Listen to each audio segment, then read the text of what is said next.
He called himself a god, until God turned him into a beast. The city of Babylon shimmered under the blazing sun, its walls towering higher than any in the ancient world. Every brick was marked with the seal of its creator, King Nebuchadnezzar II. He was a ruler of unmatched power, the conqueror who had taken the Assyrians, crushed Jerusalem, and turned Babylon into the jewel of Mesopotamia. Nebuchadnezzar believed he was chosen by the gods themselves. Every morning, he stood upon the Hanging Gardens, one of the seven wonders of the ancient world, and looked down upon the empire he had built. Soldiers, priests, slaves, and builders all bowed at his sight. To his people, he was not just a king, he was a living embodiment of divine will. But behind that golden crown lay a growing shadow, pride. He began to speak less of the gods and more of himself. "It was by my hand," he declared, "that Babylon was built. It is my wisdom that shapes the world." His advisers trembled, but none dared correct him. To question Nebuchadnezzar was to sign your death warrant. Years passed, and Babylon reached its peak. The markets overflowed with gold and spices. The temples glittered with jewels, and music filled the night skies. Yet within the palace, the king's dreams grew darker. He would wake in the middle of the night, drenched in sweat, muttering about visions, dreams of a colossal statue made of gold, silver, and clay. He called upon his magicians, his astrologers, his seers. None could interpret the dreams to his satisfaction. Then came a prisoner named Daniel, a Hebrew prophet who claimed that no man, but only God, could reveal such mysteries. Daniel's words struck fear into the hearts of the courtiers. "O king, you are the head of gold, but after you shall arise other kingdoms, and in the end, the pride of men will fall before the stone of heaven." Nebuchadnezzar smiled coldly. He heard the warning, but refused to believe it. Instead, he ordered a giant statue made of pure gold, not just a head, but the entire body, to symbolize his eternal kingdom. Thousands of slaves worked day and night to raise the monument in the desert. When it was finished, he commanded the entire empire to bow before it. Those who refused were thrown into fire. In his mind, Nebuchadnezzar had become more than a king. He was a god on earth. But the heavens do not share their throne. One silent night, as thunder rolled over Babylon, a voice echoed across the palace walls, a voice no human could ignore. "Nebuchadnezzar, your kingdom has been taken from you." And from that night, madness began. The sun rose over Babylon, painting the Euphrates River in molten gold, but within the royal palace, there was no glory left, only whispers of terror. King Nebuchadnezzar, the mighty conqueror of kingdoms, had begun to lose his mind. He would stand in the middle of his throne room, eyes wild, talking to unseen voices. Ministers tried to speak to him, but he waved them off, mumbling about shadows that followed him, about a voice that thundered through his dreams. At night, he could no longer sleep. He heard the wind calling his name, mocking him. "O king of Babylon, your time has come." One morning, the great court gathered to hear the king speak. He walked out wearing his crown, his robe heavy with gold threads, and stood upon the balcony overlooking the city. His eyes gleamed with madness. "Look at this great Babylon I have built," he roared. "By my power, for my glory, I am the ruler of men and the equal of gods." But as the last word left his mouth, thunder cracked across the sky. The ground trembled. A voice, deep, divine, terrifying, echoed across the heavens. "Nebuchadnezzar, your kingdom is taken from you. You will live among beasts until you learn that heaven rules above all kings." The crowd froze. The king clutched his head, screamed, and fell to his knees. His crown rolled across the marble floor. His guards rushed to him, but what they saw chilled their blood. The mighty king's eyes had changed. His voice turned into a growl. He tore off his robe. His nails blackened and grew like claws. His hair began to twist and mat like an animal's mane. Within days, the once golden king was gone from palace. The gates of Babylon closed behind him, and word spread that the great Nebuchadnezzar had gone mad. Cursed by the gods he had mocked. For 7 long years, he wandered in the wilderness. His body became like that of a wild beast, unwashed, barefoot, and clothed only in dirt and madness. He lived among the oxen, eating grass from the fields, his mind lost in the fog of divine punishment. The mighty conqueror who once dined on silver plates now fought animals for food. His roar echoed through the plains, a sound half human, half beast, and the people of Babylon whispered that the spirit of vengeance had claimed him. Meanwhile, within the city walls, chaos grew. The nobles fought for power, the temples were looted, and the people began to curse the name that once commanded fear. Babylon, the city of gold, was now a kingdom without a king. One night, as the moon bathed the plains in white light, the mad king lifted his eyes to the sky. His body trembled. His mind flickered like a dying flame. But something within him changed. For the first time in years, he spoke words of humility. "Now I see," he whispered. "Heaven rules above all. I am but a man, dust before the eternal." The winds softened. The stars above seemed to shimmer brighter. And slowly, his mind began to return. The beast faded, and the man rose again.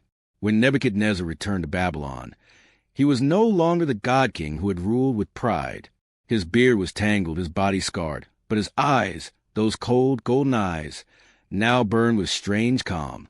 He entered his throne room once more, but this time he did not boast. He knelt before his people, raised his hands to the sky, and said, "My kingdom was taken from me because of pride. Let every man who hears my story remember, no throne stands forever except the one in heaven." The courtiers wept. The city cheered. The golden throne was restored to him, but the fire of arrogance had been extinguished. Nebuchadnezzar ruled again, wiser, quieter, and forever haunted by the beast he once became. The night air over Babylon was heavy with incense and fear. Though King Nebuchadnezzar had returned from his years of madness, a new unease had settled in his heart. The kingdom had been restored, yet he could no longer rest. Every time he closed his eyes, he saw the same dream, vast, brilliant, and terrible. He would see a giant statue, towering into clouds. Its head was made of gold, its chest and arms of silver, its belly of bronze, its legs of iron, and its feet half iron, half clay. Then, without warning, a great stone cut itself out of a mountain, not by human hands, and rolled down like thunder. The stone struck the statue at its feet, shattering it to dust. The wind carried the ashes away until nothing remained. Only the stone stood, growing larger, stronger, unbreakable. Every night he awoke trembling, sweat running down his face, his heart echoing with one question: what does it mean? None of his priests or wise men could answer him. They studied scrolls, consulted the stars, and spoke in riddles, but their words were empty. The king's rage grew darker each day. "Find me one man," he commanded, "who can tell me my dream and its meaning. If he cannot, his life is forfeit." The court fell silent. None dared to speak, until one voice rose from the shadows, calm, fearless, foreign. It was Daniel, a young man taken long ago from Jerusalem, now serving quietly among the king's advisers. He stepped forward and bowed. "O king, no man can reveal what you saw, but there's a God in heaven who reveals mysteries. He has shown you what is to come." The court gasped. Nebuchadnezzar's eyes narrowed. "Then speak," he said. Daniel's words echoed through the chamber like the toll of a bell. "You, O king, are the head of gold, mighty and glorious. After you shall rise another kingdom, lesser than yours, then a third of bronze, that shall rule over all the earth. Then a fourth, strong as iron, shall crush and break all before it. But in the end, a kingdom divided, part strong, part weak, shall stand on feet of iron and clay. And in the days of those kings, the God of heaven will raise a kingdom that will never fall. It will crush all others and endure forever. That, O king, is the meaning of the stone that destroyed the statue." The hall fell silent. Nebuchadnezzar's heart pounded. His empire, his glory, would not last. A greater power would rise after him, one not made by human hands. For a long moment, the mighty king said nothing.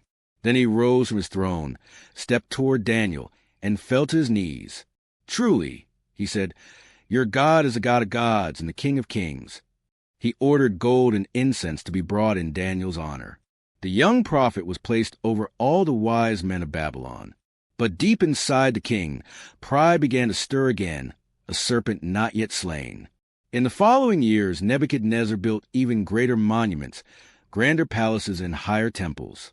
He ordered the construction of the Hanging Gardens, a wonder of the world, to please his queen, and to prove to all nations that Babylon was eternal. Yet at night, the dream returned. The golden head, the stone, the collapse of kingdoms. Sometimes, in the darkness of his chamber, he would whisper to himself, "I am the head of gold, but who will break me?" The priest spoke of omens, strange lights over the river, voices in the wind, a shadow moving atop the ziggurat at midnight. The king dismissed them, but fear crept into his eyes again. He began to visit the temple of Marduk alone, kneeling before the great idol, praying that his kingdom might never fall. But the stone of prophecy was already rolling toward Babylon, unseen yet unstoppable. Far to the west, across the sand and mountains, a young empire was rising, Persia. Its armies were uniting under a single banner. Its king, Cyrus, was a name the world did not yet fear, but soon would. And though Nebuchadnezzar never lived to see it, his dream had already begun to come true. The golden head would one day crumble, the city of Babylon would fall, and the prophecy of the stone kingdom would be fulfilled, as it was written by the hand of fate. The empire that once called itself eternal now trembled beneath the weight of its own pride. Babylon, city of gold and gods, shone brighter than ever, yet decay had already begun to rot its heart. King Nebuchadnezzar was long dead, his tomb sealed in marble and myth. His descendants wore the crown, but none possessed his strength. The prophecy whispered by Daniel had been forgotten by men, but not by time. Under the rule of King Belshazzar, Babylon became a kingdom of wine, wealth, and arrogance. The walls were tall, the gates strong, and the people proud. They laughed at the idea that anyone could breach their great city. Every night, torches burned along the river Euphrates, and the sounds of music echoed from the palace. Songs of victory that belonged to ghosts. One night, the king held a feast, the grandest in the history of Babylon. 1,000 nobles gathered beneath chandeliers of gold. The air was thick with perfume and laughter. Servants poured wine into jeweled cups taken from the Temple of Jerusalem, sacred vessels stolen by Nebuchadnezzar generations earlier. Belshazzar raised his cup and shouted, "Let us drink to the gods of gold and silver, of bronze and iron, of wood and stone. Let them keep Babylon forever." But before the cup touched his lips, the laughter stopped, the music died, and from the shadows of the palace wall, a hand appeared, a hand with no body, no face, no sound. Its fingers glowed like fire. Slowly, it began to write words into stone, words that burned but did not fade. Emiani, Emiani, Tekel, Upharsin. The king's face turned white. His knees shook. The nobles fell silent, terrified. The torches flickered as if the air itself had turned cold. Belshazzar screamed, "Call the wise men, call the priests. Tell me what these words mean." But none could answer. Then an old man was brought before the throne, his hair silver, his eyes calm. It was Daniel, the prophet of the forgotten God. He looked at the writing and spoke. "O king, this is the message of the hand you saw. God has numbered the days of your kingdom and brought it to an end. Tekel, you have been weighed in the balance and found wanting.